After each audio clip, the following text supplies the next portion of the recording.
जय जोहार। छत्तीसगढ़ी प्रमुख प्रादेशिक समाचार के संग मैं किरण वर्मा। केंद्र सरकार डहाले राज्य मन ल दे गे आदेश के परिपालन में छत्तीसगढ़ सरकार ह गेहूं के स्टॉक लिमिट के निर्धारण कर दे हे। एखर अनुसार थोक विक्रेता बर 3000 टन के स्टॉक लिमिट तय करे गे हे।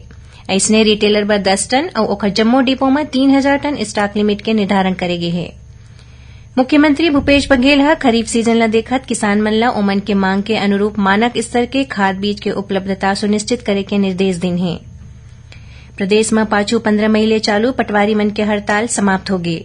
जनहित में काम प्रभावित होए के हवाला देवत पटवारी मन अपन हड़ताल काली लहुटालिन।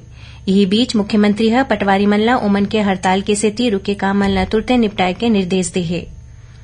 प्रदेश के हरेक विकासखंड मुख्यालय में मॉडल जैतखाम के स्थापना करे जाही। मुख्यमंत्री भूपेश बघेल ह सतनामी समाज के नवनिर्वाचित पदाधिकारी मन के शपथ ग्रहण समारोह में ये घोषणा करेन। प्रदेश में उपनिर्वाचन के तहत नगरीय निकाय मन में खाली 8 वार्ड पार्षद पद बर अवैया 27 जून के मतदान होही।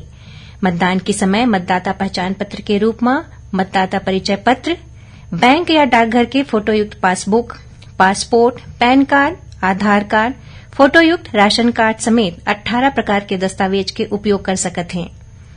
वन विभाग में भर्ती के संबंध में सोशल मीडिया में प्रसारित होवैया भ्रामक वीडियो ल लेके अभ्यर्थी मन ल सावधान रहे के अपील करे गे हे। सोशल मीडिया में वन रक्षक भर्ती के संबंध में वायरल वीडियो के संज्ञान में आए के बाद वन मंडल रायपुर के परिक्षेत्र अधिकारी ह ए बारे में राजधानी रायपुर के तेलीबांधा थाना में FIR दर्ज कराए हे।